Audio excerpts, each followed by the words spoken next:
Alright, come on here. Let's get you situated. Alright.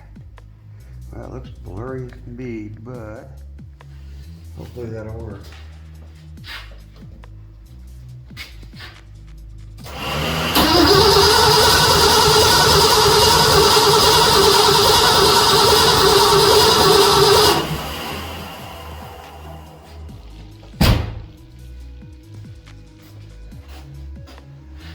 I don't even know what this is looking at now. There. Far cry from the 70 to 90 pounds I was getting. This is actually one of the lowest cylinders I've checked yet, at about 148. They've been between like 150 and 160, 165. My number 6 that I just checked, the one just before this, was 160 something.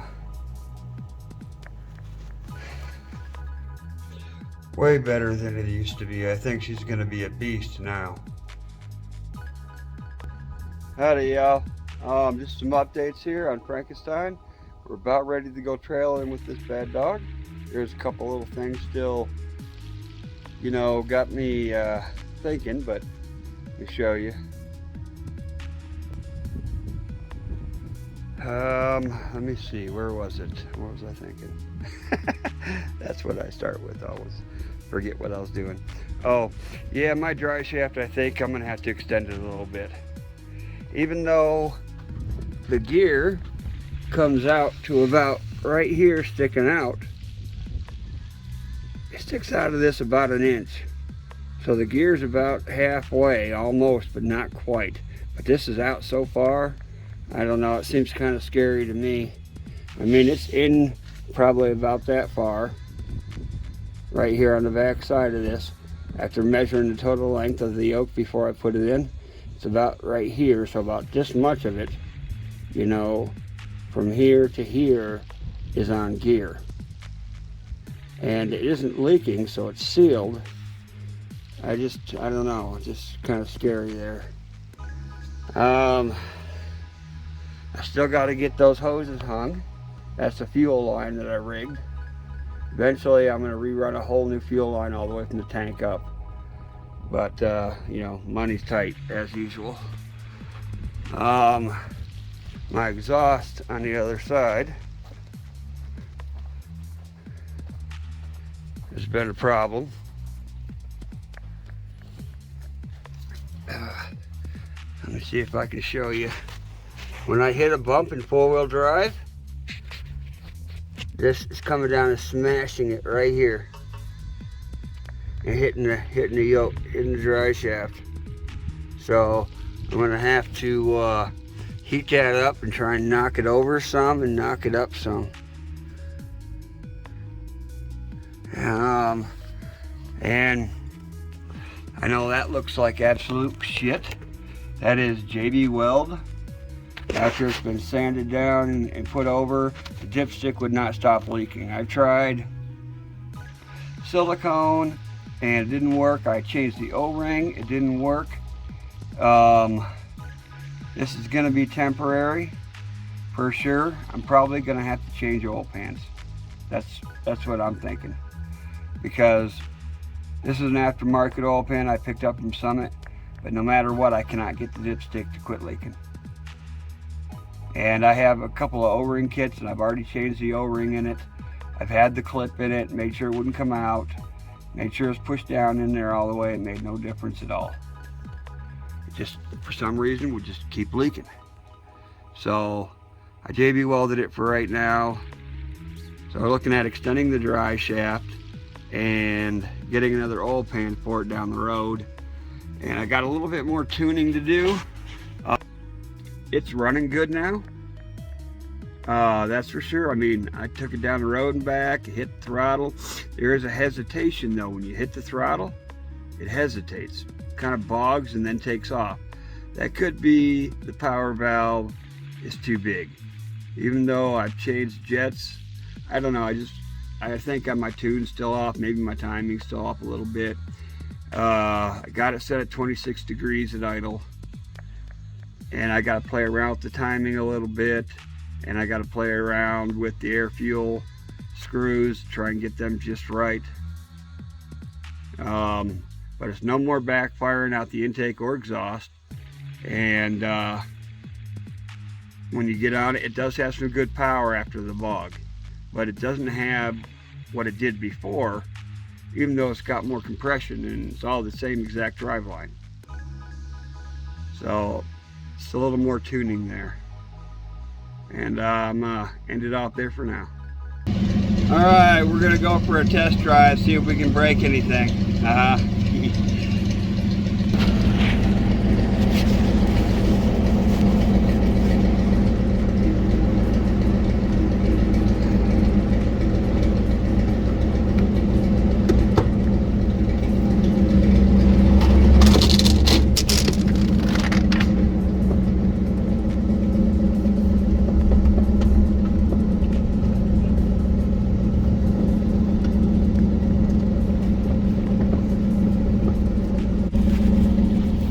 I don't have it in four-wheel drive yet either, so give me a second. Try to get this up a little better there. Put this into four-wheel drive. Alright, we're in 4 low. Second gear. You don't even have to use the throttle, it just takes right off on its own.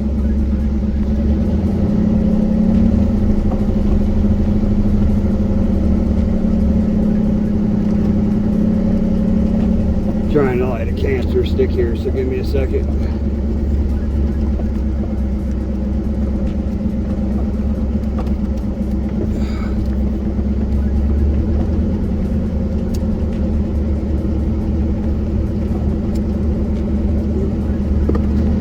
Seems okay so far.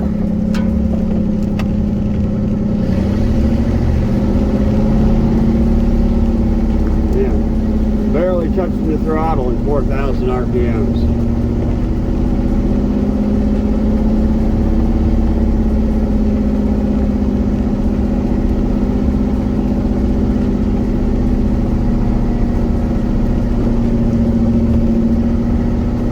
I know, I'm just creeping along here, going slow.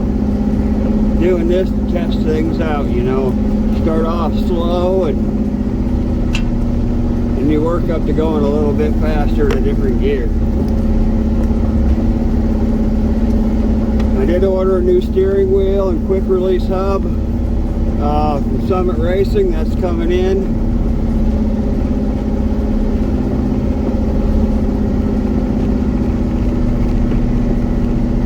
Hopefully all my oil leaks and everything's fixed leak-wise. Oh, got a little wheel hop there. In the softer sand, is wheel hopping.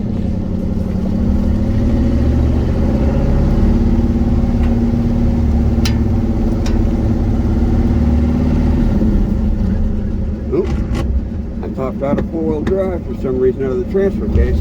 Oh, crap. Sorry about that, the camera did a flip backwards and shut itself off. Now you're looking at me and stuff. Probably going to do the same thing going up this hill in front of me. Change gears to third gear, get a little speed here.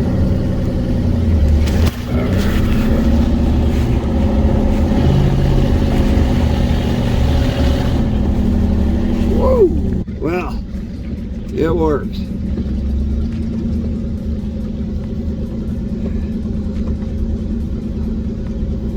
Now I pull it back in the garage and look for any, oh wait, no, it works better, but I won't say it worked completely. And the bump coming in the garage made the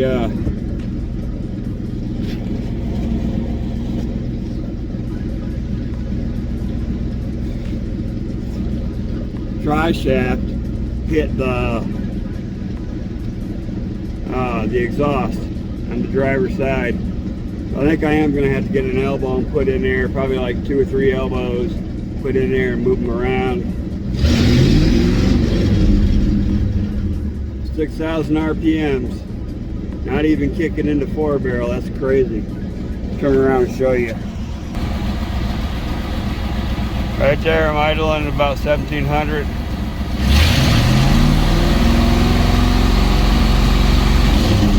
Well, I didn't go up like last time. Let me see.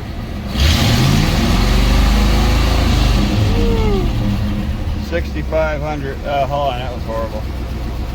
Barely leaning on the throttle.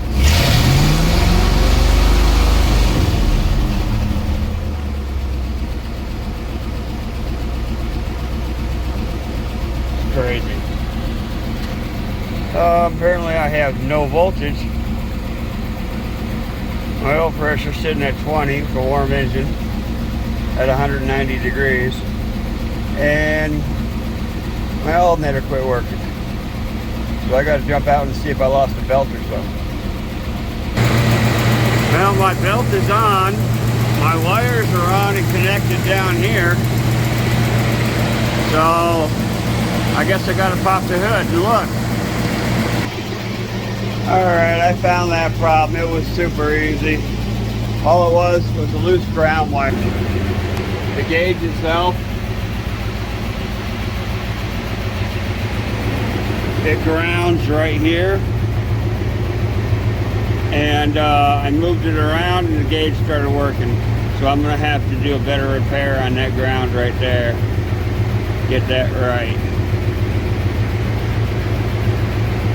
An actual connector instead of some black tape. That was just a temporary fix anyway to get it going. But it does appear that my oil leak is fixed. I'm not dripping oil anywhere anymore, which is really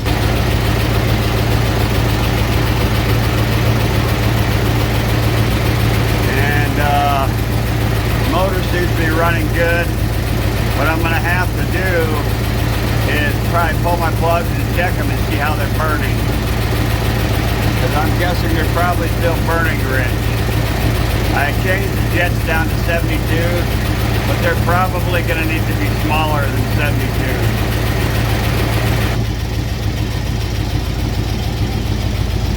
And let me see. I think that's about it. I mean, I'm still waiting on one sticker for my hood, and probably a couple more test drives around and stuff, and then we're going to take it out to the desert. Probably a couple more, test runs out back, and I do have to figure out the dry shaft. I think I might have to turn my pumpkin down.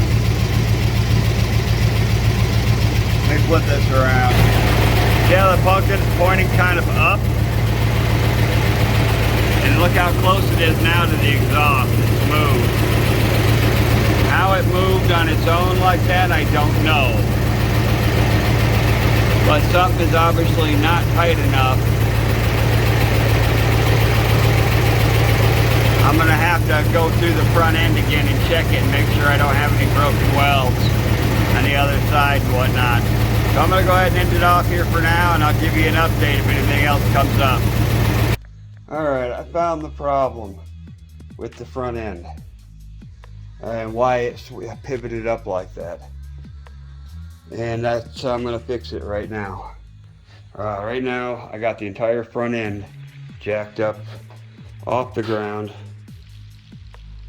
and the back tire is blocked by a log. And what happened is the bottom of these U-bolts are just tightened on. Okay, and this front end actually pivoted on this. It actually turned right on the bolts. So what I'm going to do is, now that I got this front end pointing kind of down, or straight a little bit up, just a hair, I'm going to go ahead and weld the bottom of these bolts all the way along and on the sides, and add another one on this side, because I've already got two on that side I can weld the bottoms of. This one right here only has the one, so with a weld over there, and that's it. So I'm gonna go ahead and do that right now.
Well, y'all, I think I may actually have everything squared away anyways.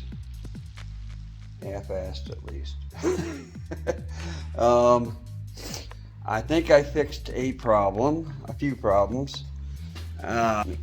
Flip you around. See how the dry shaft is? Now it's in further than what it was now. So I did get the dry shaft in further, but how I did that was jacking up the front end because the rear end is slipping inside of the U-bolts, even though the leaf spring is bolted to a flat piece of brick. So it's still slipping a little bit, and my dad said that when he seen me back out, he seen the rear end go up and down some. It's a pig, you know. So what I did is I welded all of the U-bolts all the way around on both sides to keep them from swiveling on the pigs. And it seems to be holding it up in there. I put a jack underneath the front of the pig, jacked it up while I did it, and took the jack out and jumped on the back of it a few times, bounced around, and seems to be staying up there.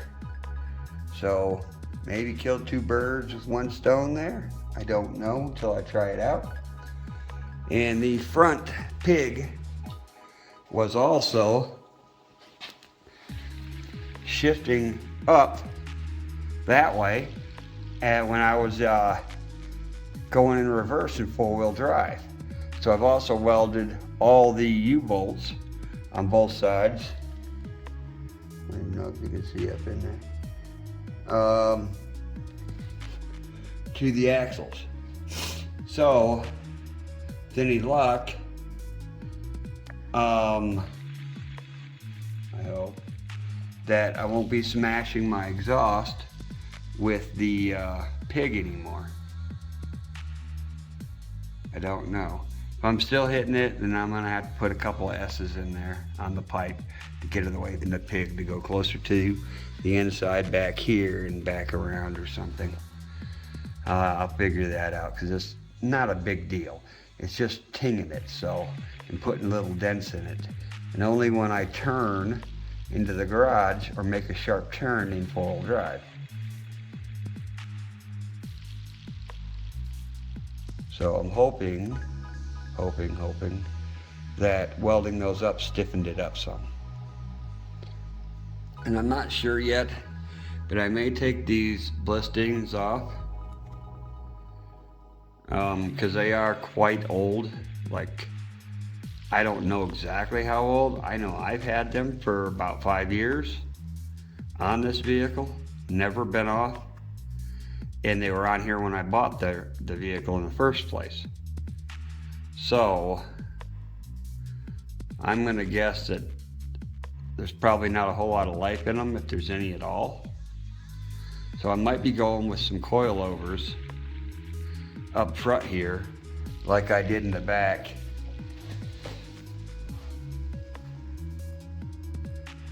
They would obviously be shorter, but I might do something like that, just replace the blistings. And if the blistings are still good, then I'll use them on my drag car. But we'll see. I'm not too sure yet. The steering is way better now. I've driven it around out there a couple times, out in the field and up and down the dirt road, and steering's like way better.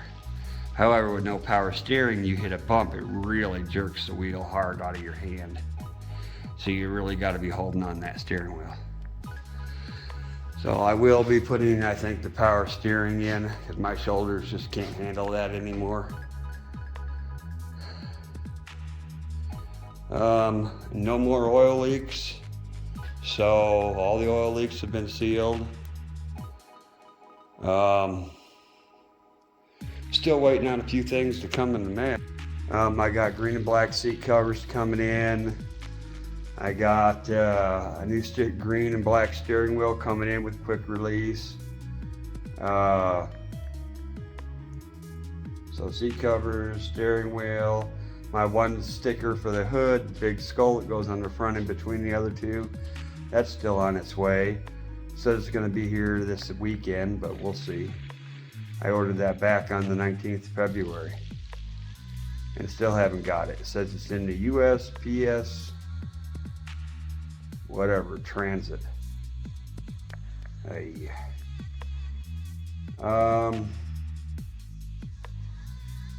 I mean, we're really actually about ready to take a hardcore test drive with it. I mean, there is a few little things that I want to get done, but take it out into the desert and hit some real sand hills and see how it performs and stuff, see what breaks. Because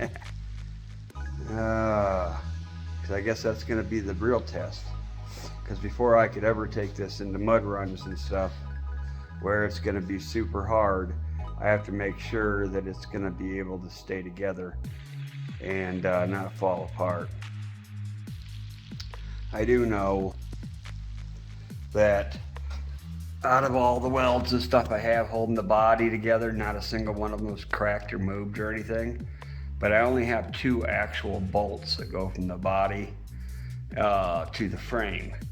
I would like to get at least 2 more for the back. Let me see where these are right here. Get a couple more heavy duty, like 1/2 inch all threads to go up through here. And with some metal spacers to help support it on top and bottom, because the body itself is fairly thin.